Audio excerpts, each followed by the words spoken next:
Ladies and gentlemen, boys and girls, Trailblazers and Trailblazerettes, gather around and prepare yourselves for tonight. We journey once more into the Design Gazette, the show where we get to explore the most wuthering, the most wavy, and of course, the most jiggly aspects of your favorite characters' designs. Tonight on the show we have not one, not two, not even three, but 18 characters and a whole video game on the Design Gazette. That is right, ladies and gentlemen, the tides are rising and the show is expanding because tonight we're talking about Wuthering Waves, the next big anime open world, the most pristine jiggle physics simulator, and maybe even the rumored Genshin Impact killer. But will it really fulfill these promises? Only time will tell. What I can tell you though is all about the visual design of this game, and let me tell you, it is one fine looking game. From the imagery to the world to the character design, this game just has something that pulls you in, if you catch my drift. But before we get into the nitty-gritty, I must engage in the sacred YouTube tradition of asking for your subscription, along with the ring of a notification bell, a like, a share, the unborn fetus of your child, and maybe even a comment if you're feeling feisty. But without further ado, let us dive into Wuthering Waves. Now, typically when diving into a game's visual design, you usually start off with, well, the visuals. But here at the Design Gazette, I like to keep you on your toes. So we're flipping the script today and starting with audio instead. Unlike visuals, sound isn't shackled by gameplay or hardware limitations, giving us a pure, unfiltered taste of the developer's vision. And here is the vision in question.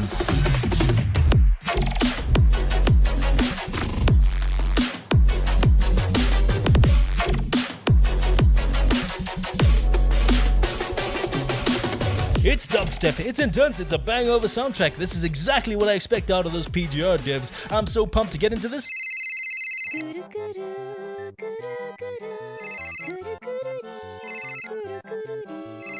Hello? Yeah, this is the Crusader. Oh, the soundtrack? Oh, you're telling me this isn't how it usually sounds like? So, what does this game usually sound like?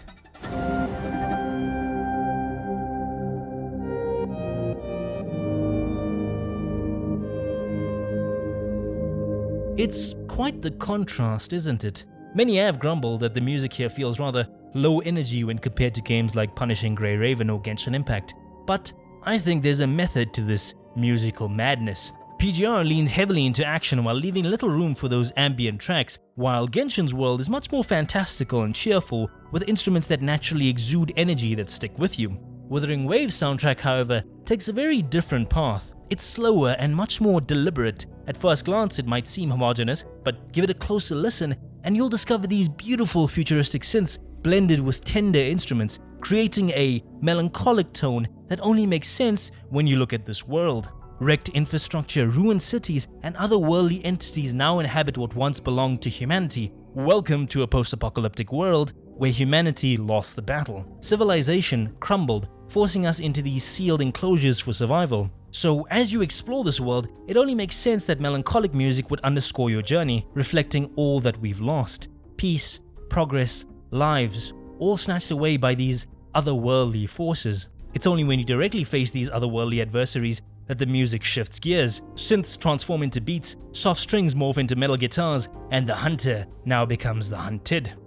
A running theme in this game is that everything supernatural carries a musical motif. The main enemies are called tacit discords, the world is drenched in retroact rain, and the root of all of it is a lament, all musical references. Adding to this, whenever a character uses their supernatural powers, it activates a rune on their body that resembles a spectrogram. Thus, whenever you face the supernatural, you not only hear it through the epic music, but also see it physically through the various musical motifs and visuals. And when there is no music to be seen, there are no enemies, and all you have left are the ruins of humanity and a tinge of melancholic tones. In my opinion, it's very deliberate and a very clever choice of creative direction. In terms of the post-apocalypse itself, however, we've seen many games tread similar ground. A world where humanity may have lost, but still survives and even advances its technology to cope with this new reality. Examples that come to mind are Horizon Zero Dawn, Stellar Blade, and of course, Nier Automata.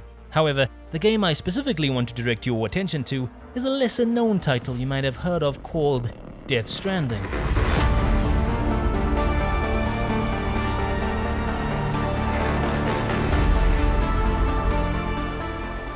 It's actually surprising how many design elements Wuthering Waves and Death Stranding have in common. The occultic enemy design, the enclosed settlements, and the eroding rain. Hell, even the soundtrack has similar vibes. Nevertheless, I would specifically like to focus here on the clothing. Like Wuthering Waves, the world of Death Stranding takes place in a distant post-apocalyptic future, with many supernatural environmental hazards that the characters have to survive with.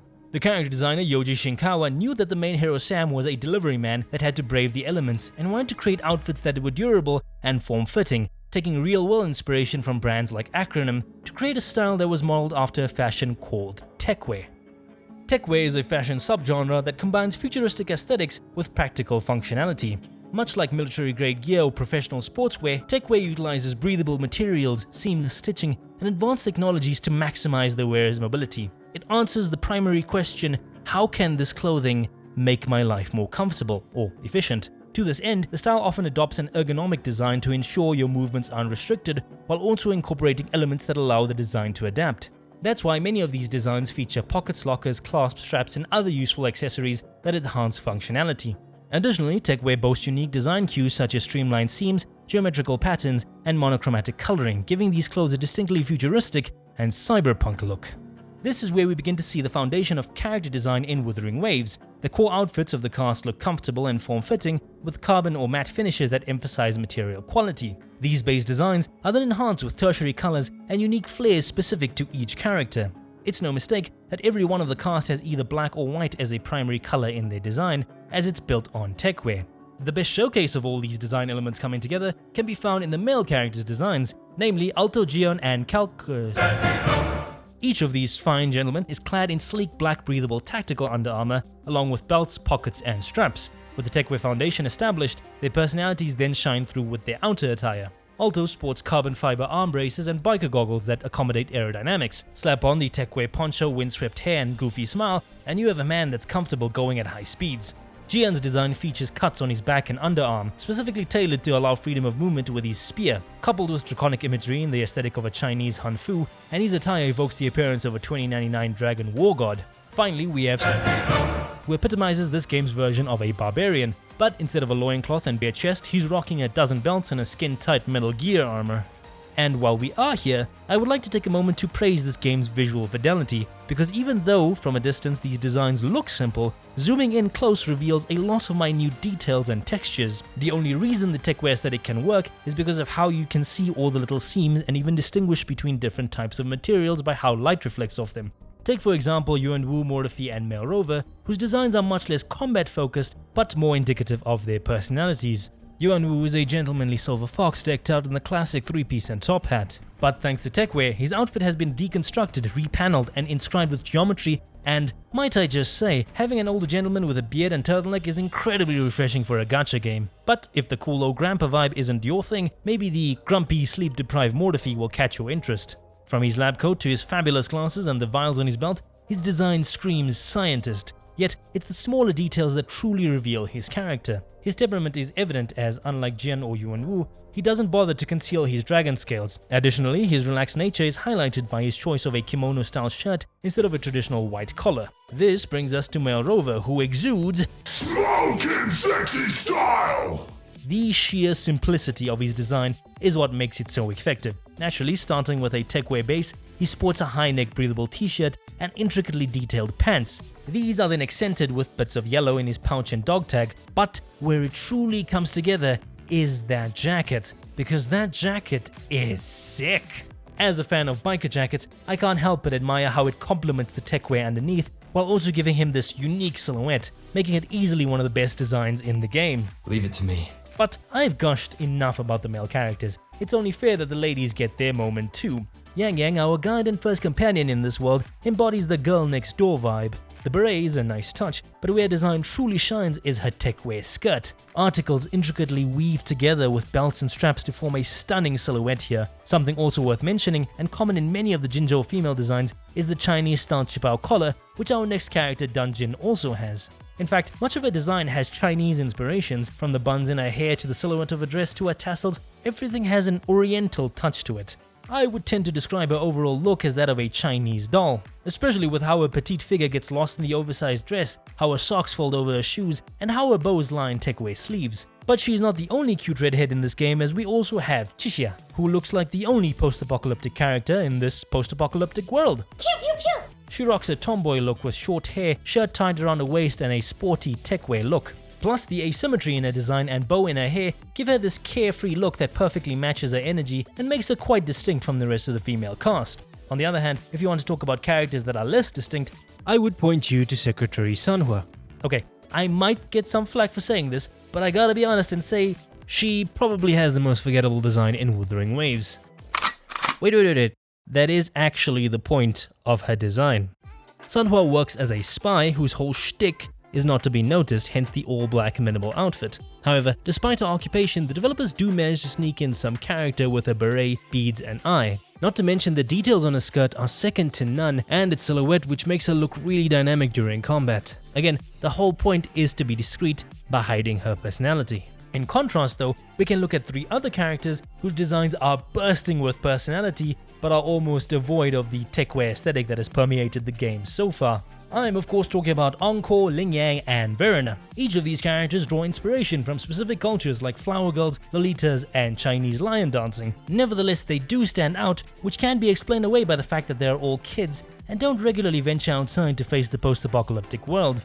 Though the developers have made efforts to ensure that they still fit into the game's world by using a more monochromatic color palette, high-tech materials, and some modern articles of clothing like bags and fingerless gloves.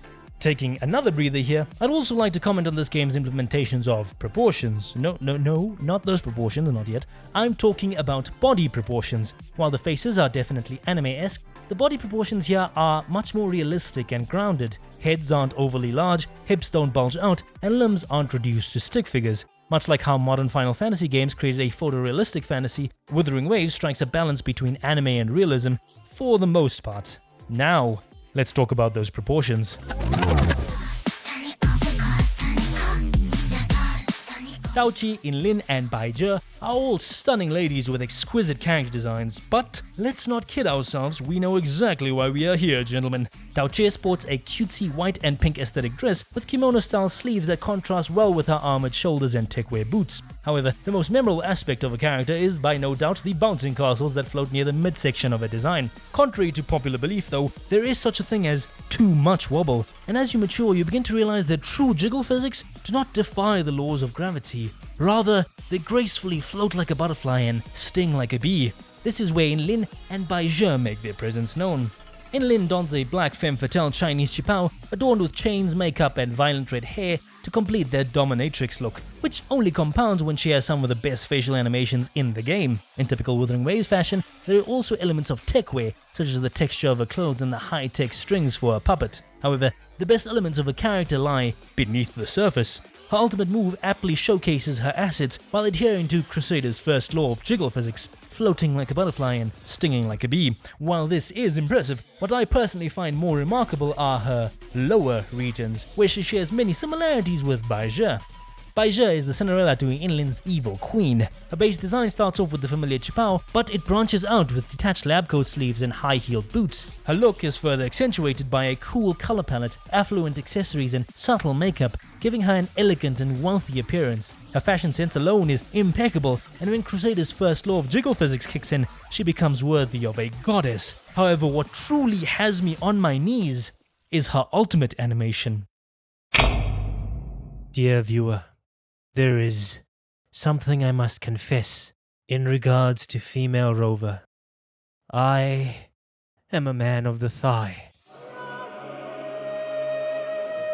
A simple man with a simple path.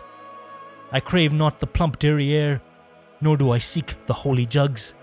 Instead, I yearn for the simple thickness of the femur. Yes, they may not sway nor shimmy with the wind, but instead, they symbolize something pure, something ethereal, something beyond our comprehension. A gateway akin to the dreams of men and the birth of life, the origin of our species and the downfall of our rationality. You may not realize it yet, but like me, you are also a man of the thigh. So join me, brother. Let us spread the good word of the thigh to those who are lost in the darkness. Let us rise up and embrace the way of the femur and proclaim its thick Forgive me, Crusader of the Thai Church took over for a second, and now that I've wrestled back control, let's move on to the final character, and the reason why I felt I needed to make this Design Gazette. I am Jianxin, the successor of Fang Yichuan. Let's have a bout sometime soon, shall we? Now, I don't even know where to start with this character because everywhere you look, it's just so well thought out and stunningly designed. So let's begin with just how lovable this girl is. She has a forever cheery expression, doe eyes, funny ahoge, which she whistles with, and a fish out of water demeanor. Not to mention her twin-tail hairstyle gives her a unique silhouette that makes her easily distinguishable from the rest of the cast. This brings us to the central theme of her design, the yin and the yang. Yin and yang are concepts originating from Chinese philosophy that literally mean the dark side and sunny side of a hill. The concept describes how seemingly opposite things are actually complementary and deeply connected to each other. Dark and light, earth and heaven, death and birth, all exist in a delicate balance whereby each one defines and complements the other. They are the rhythm of the tides, the cycles of the seasons, the interplay of light and shadow. One cannot exist without the other, for they are two halves of the same whole. Yin is dark, cool and feminine, characterized by elements such as water and the moon. On the other hand, yang is bright, hot and masculine, defined by elements such as fire and the sun. Together, they create harmony and balance in the world here being Jianxin's design. You can spot the yin-yang symbol on her earrings, belt and on her bags. More potently, the symbol is built into the structure of her outfit. The left side is colored black with a white button in the front, while the right side is colored white with a black button placed on her back. Additionally, her two gloves have contrasting black and white colors to their respective sides, along with her pair of bags that are similarly dual colored. For further nuances, we can also look to the jade green detailing that adorns much of her design. In ancient Chinese, this color was known as qing and was associated with health, prosperity, and harmony. Not only does this characterize her role as a tanky healer on your team, but it also reinforces the theme of yin and yang, symbolizing prosperity and harmony. All of this is enough to easily call her the best character in Wuthering Waves, but it goes further still because the design is the embodiment of this game's entire design philosophy. Like previous characters, Jianxin's design incorporates many techwear elements such as belts, pouches, subtle seams, and high-tech synthetic clothing materials. Meanwhile, her personality and fighting style are shown by modeling her clothes after Tai Chi martial arts uniforms. This keeps in line with the game's theme of starting off with a techwear base and then incorporating unique elements that suit each character's personality. But what's interesting here is how each side of the equation is colored. When viewed from the left, all the techwear elements are sleek black and form-fitting, creating a futuristic appearance. On the right side, the Tai Chi inspired segments are pure white and softer, embodying the look of a wuxia fantasy martial artist. Seen from opposite sides, it almost appears as if they are two different characters. However, when viewed as a whole, it becomes clear that these are two halves of the same person. A concept that feels familiar, doesn't it? Much like Jianxin's design, black in the world of Wuthering Waves is representative of techwear, and by extension, the technological future humans have had to invent in order to survive this post-apocalyptic world. Like yin, it is dark, cold and unfeeling, yet it is what enables us to survive. But what truly makes us alive is the yang known as our humanity. Our yang lies in art, culture, personality, and the ability to make others smile. Both technology and humanity are intertwined in this post-apocalyptic world, where one cannot exist without the other. Humanity may have lost this world, but this world has not yet lost its humanity. These characters teach us that life is a symphony of opposites where joy and sorrow, strength and softness, past and future all have their place and all have their purpose. Because in the black, there is always some white. In the wrong, you will always find something right. And when faced with darkness, there will always follow light. So close to the glow, headed to light that I will hold. Now is And that is a wrap on episode 13 of the Design Gazette. If you liked it, be sure to give me a thumbs up and share it out with your friends. Comment down below on some of your favorite things about Wuthering Waves. And if you're new around these parts, hi, I'm the starward Crusader and I have a whole series on these Design Gazettes and story recaps, so if you'd like to keep up on that, press the big red button. As an aside, this last track was supposed to be Saving Light from the Wuthering Waves OST as it thematically reinforces my point, but copyright is a son of a nice lady, so I had to put Everglow from Stellar Blade instead. But do check out that track as it is pretty sick. As for the future of Wuthering Waves on this channel, I don't think I'm going to be doing specific individual design gazettes for the characters. Well, it does depend on the characters. Rather, I'll be doing these more patch 1.0, patch 2.0 design gazette reviews, just going through each character and seeing what they bring to the table, but nothing like Star Rail, because as good as the designs are, they are not nearly as complex as the Star Rail characters, so I'd rather be limiting these to a patch. So yeah, that's all from me, the Star Rail Crusader, and as always, may your journey lead you ever starward.